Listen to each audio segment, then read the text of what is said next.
大家好，我係 Novel， 一連2集我會帶大家暢遊葡萄牙嘅波爾圖同埋里斯本。香港係冇得直飛去葡萄牙，轉機嘅話大概要18個鐘以上。我係喺倫敦玩咗幾日，再轉機飛過去葡萄牙第2大城市波爾圖。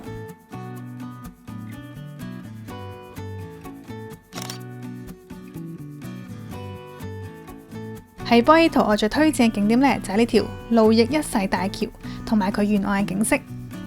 呢條橋連接住波爾圖同埋另一個 city 加亞新城。咁等間呢，我會再介紹加亞新城有啲咩好玩。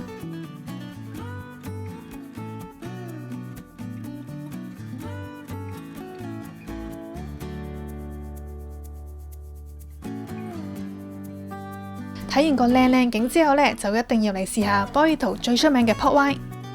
其實喺條橋嘅側邊就已經有個飲到 Port Wine 嘅地方。如果你係想嚟飲波特酒嘅話呢，就一定要嚟呢度加亞新城啦。加亞新城係葡萄牙第3大城市嚟噶，最出名嘅呢就係呢度嘅酒窖區。咁等我分享少少呢度嘅 background 啦。加亞新城酒窖區呢，其實係釀酒同埋儲存嘅地方。咁啲酒喺邊度做嘅呢？原來佢係喺 Douro Valley 種植同埋生產之後再運過嚟呢度嘅。一般嚟講，好似喺香港嘅餐廳見到可以點 Port Wine， 咁到底佢有啲咩咁特別嘅呢？ Port Wine 都係屬於葡萄酒嚟嘅，但係同普通嘅紅白酒相比之下，個味道會甜啲，酒精濃度亦都會比較高。因為佢喺發酵到一半嘅時候，加入咗蒸餾嘅 brandy 去終止發酵，剩低大量嘅糖分，所以酒精濃度會比較高，口感亦都會甜啲。咁等我介紹下 Port Wine 嘅3個種類啦。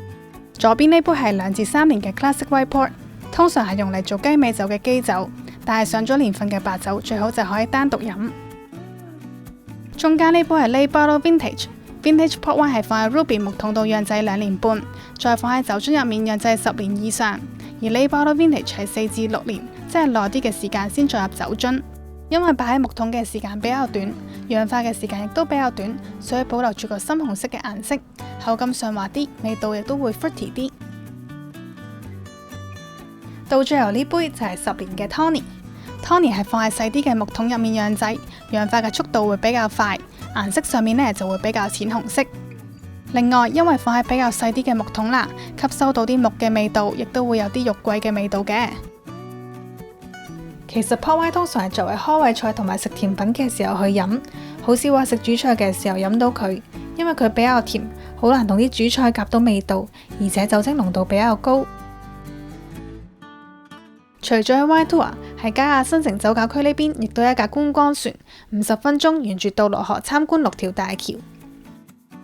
我係十分之無厘無頭咁上咗呢架船，試員呢係個鬼佬用日文同我打招呼，然後我哋傾咗幾句啦。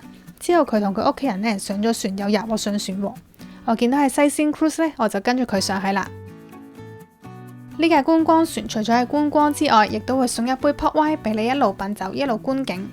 但係我係臨落船先發現佢係可以飲針噶，佢嘅白酒都可以飲，但係我淨係試咗佢嘅 Port Wine。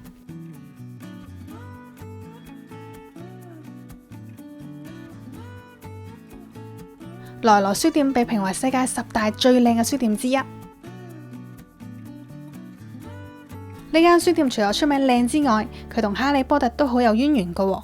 J.K. 羅琳曾經喺波多生活過2年，嗰陣時佢一邊教書一邊寫作。而呢一間書店曾經 inspire 到佢寫哈利波特入面斜角巷嘅一間書店 Flourish and Blossom， 就係啲學生喺開學前喺嗰度買書，所以你會見到呢度有好多哈利波特嘅書可以買。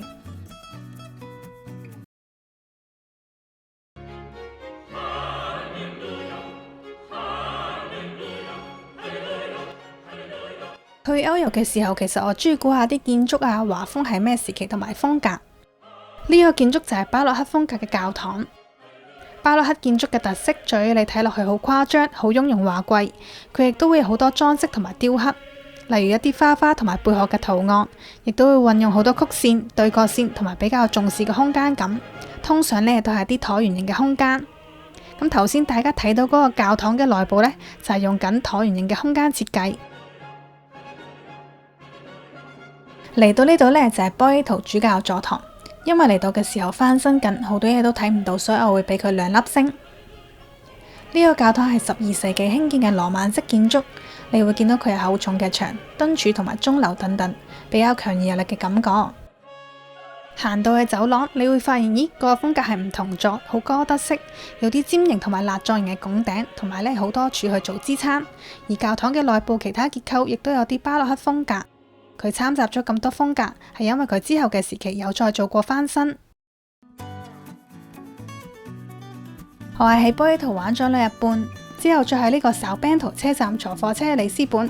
咁下一集呢，我會介紹里斯本有啲咩好玩同埋好食。